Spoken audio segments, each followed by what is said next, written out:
Thank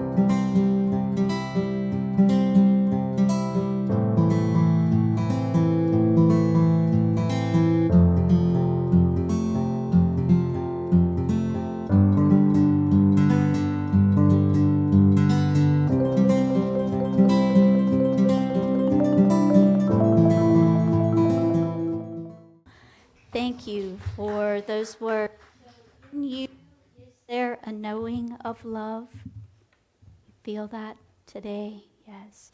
So November is the theme of gratitude. So tell me, what are you grateful for? Call it out. Church. Health. Yes. Peace. So no matter what's happening around, there's peace inside, huh? Yes. What else are you grateful for? Family, yes. And somebody said something. Love. Yes, me too, Sheila. Healing. Yes. Work. Yes, isn't it wonderful to be grateful for work? Sustaining us, yes. There's much to be grateful for. If you're online, share what you're grateful for in the Facebook chat. This week, I discovered a new spiritual practice. Steve, would you play the video? This is a very, very homemade video just to show you my new spiritual practice. It's the practice of raking. In my backyard, I have 11 trees, and all summer long, they provide beautiful shade. So no matter what the temperature of the day, I can sit out in my backyard in the shade. Come fall, all of those leaves are on the ground. So in my backyard, there's about 10 piles of leaves. And while I was raking, I felt this amazing inspiration, which I always do when I'm outside under the sun, feeling the breeze, touching the earth. That inspires every part of me. And do you want to know what I heard? So glad you asked. Over and over and over again, I kept hearing, tell them, tell them, tell them. And then I wondered, well, what am I supposed to tell them?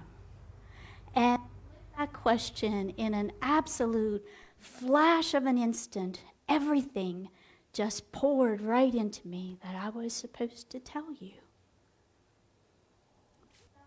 To the core of my being. Now, I want to confess that I wasn't immediately comfortable. So I knew it was true. Move out of our comfortable place. And I sat with it all week. I did my raking Monday. I sat with it all week. And over again, it just gained power. Do you want to hear? Yes. Okay, good. Aside from my children and my grandchildren, being ordained a unity minister is the most meaningful thing in my life.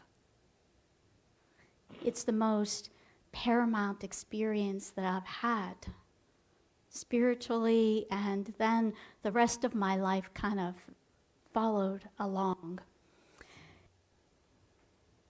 But before I say more about that, I want to take you to the story of the Good Samaritan.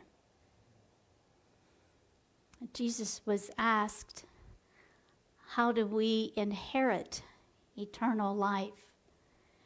And he said, well, first, love the Lord your God with all your heart, all your soul, all your strength, all your mind. To me, that means every part of me to love God. And to love your neighbor as yourself. And of course, the question came, who is my neighbor? So he told the story of the Good Samaritan, and a man walking along the road was attacked by robbers and left in pretty rough shape, any of us would say. And a priest walked by and didn't stop. In fact, he walked to the other side. A Levite walked by and he passed by too, not stopping to help the man who had been injured. Oh, but a Samaritan walked by and he stopped and he helped the injured man. Not only did he dress his wounds and clean them and bandage them, but he carried him to an inn, telling the innkeeper, give him everything he needs. And when I pass by again, I'll pay you for all your time, your effort, your work. That's the Good Samaritan.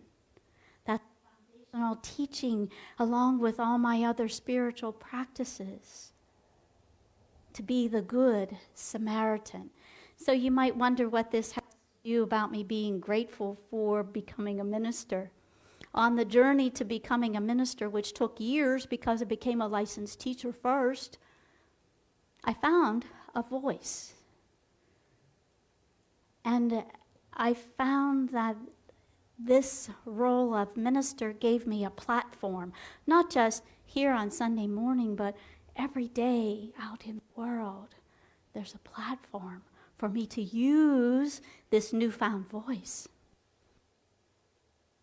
to walk this journey of life with voice and a platform to use it. So this is how I use it. Every Thursday, I go to the Harriet Hancock Center in Columbia, where I live, and I volunteer. And the Hancock Center is a resource center for the LGBTQ community, offering resources for anyone. Twice a month on Thursday evenings, I serve safe space dinners, which, if you haven't heard of them, are meals served to young people aged 18 to 23-ish who are part of the LGBTQ community and have no home. I'm so humbled by that these beautiful young souls have no home. And they come and they gather, and we do all kinds of wonderful things. And I tell you that to say that for anyone who is part of the LGBTQ community, as a Good Samaritan, I will stand, I will speak, and I will be present for you. I will always make a safe space for you to live your life. I will always stand for your right in a same-gender marriage. I will stand for your right to express your gender however you deem that necessary, however that speaks for you, and that you get the care that you need for that life. I will be present for anyone who would like to understand the biology behind being a transgender person. And for anyone of you who think and feel differently, I hear you. I understand. I may have a conversation with you to better understand your thoughts. I'm here for you. I am your minister. This voice has given me a platform to tell you that I am no stranger to women's issues. When I lived in Fort Lauderdale, I volunteered for an organization called Women in Distress. That should speak to you and tell you what that is about. I worked for 13 years at Planned Parenthood.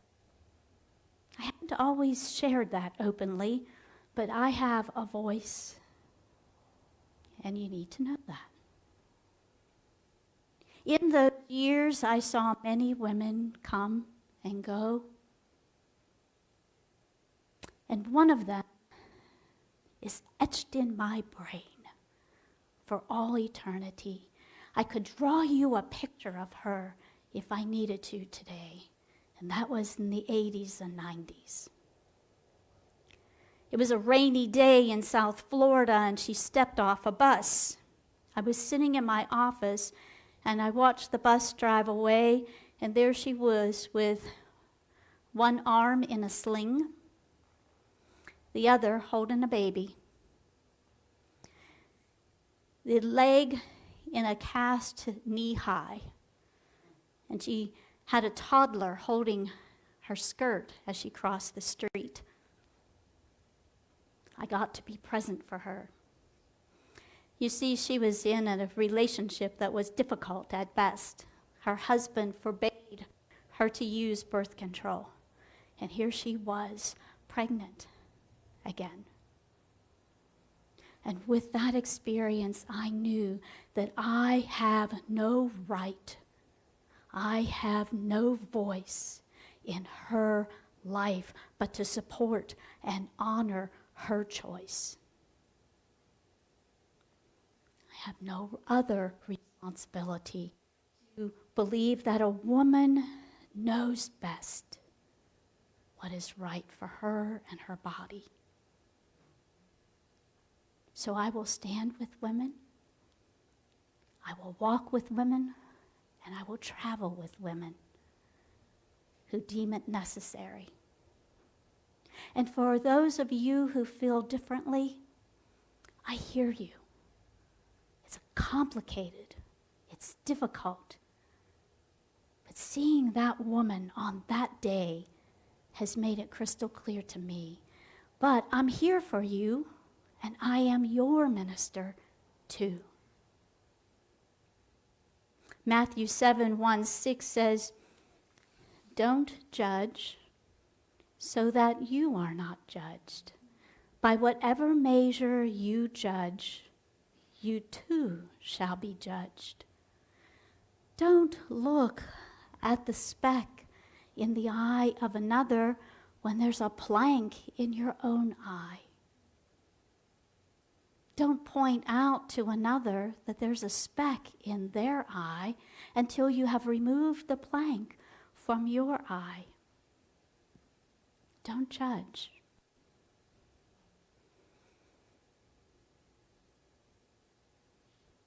I live in South Carolina, and for 13 years, South Carolina was free from the death penalty. And in September, my state stepped back into the death penalty. So at each execution, I stand in vigil with others to pray for the person being executed and their family, to pray for the victims of that person and their family.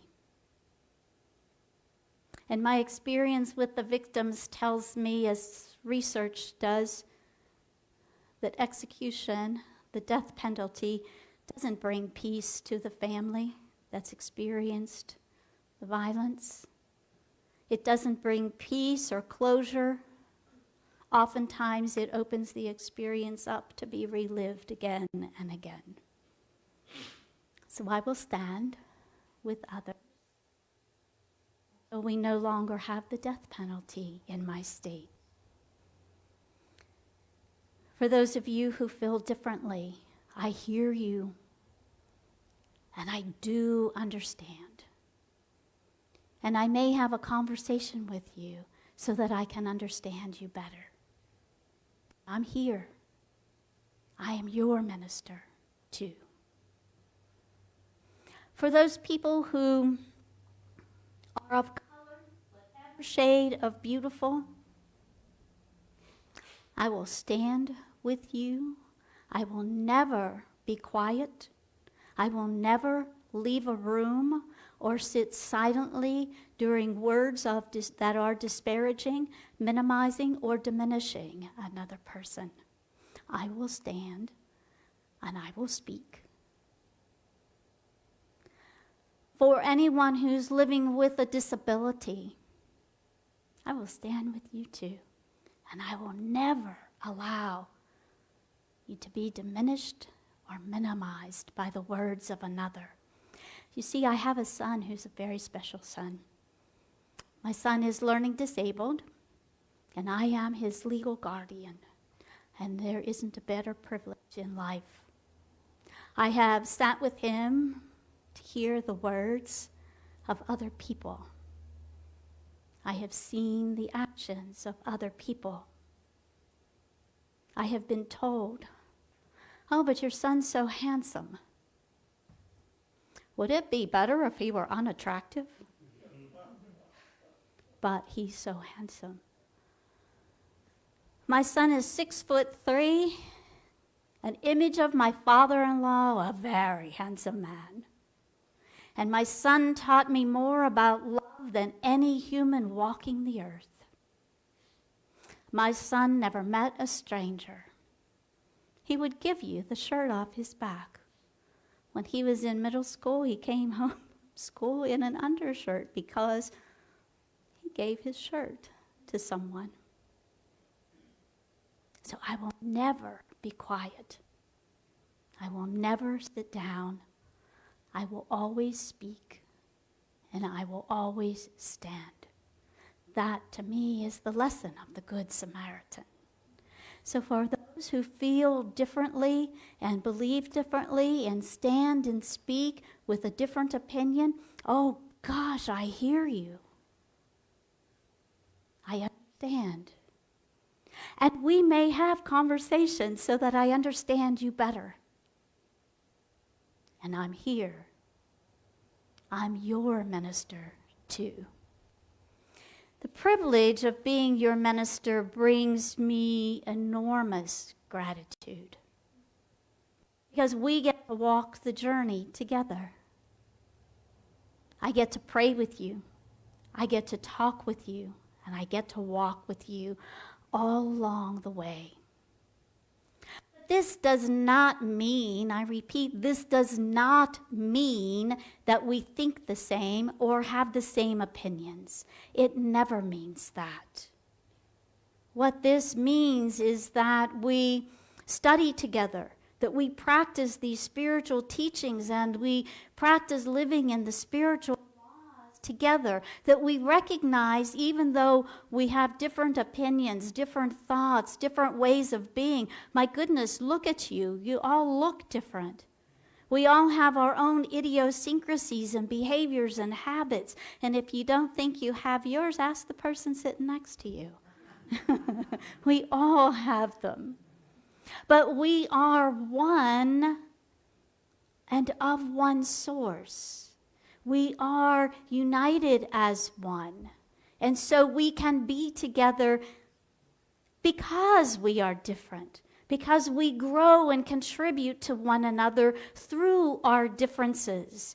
If I sat in a room with people who thought and believed and felt just like me, how boring and dull those conversations might be. But it's the differences and hearing perspectives and stretching our thinking and growing our outlook that makes it so wonderful and beautiful. I get to be with you as you acknowledge that essence and energy that moves in everything, that is everything. As we grow deeper and richer and more expanded in our relationship with our God, that intimate relationship, and recognizing that transcendence of the divine. I get to be that with you, and you get to be that with me. That's our oneness. The gratitude comes in loving God.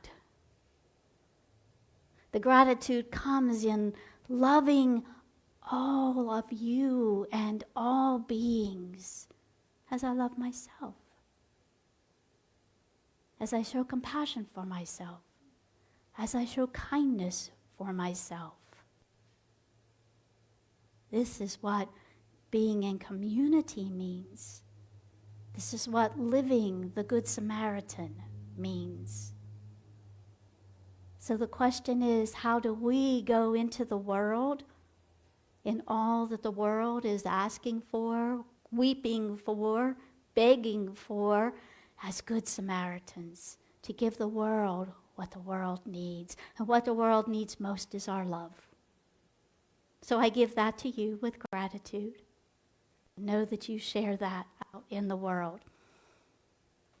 And the greatest gratitude comes from remembering. 1 Corinthians 16:14. Speak it with me. Let all you do be done in love. Namaste.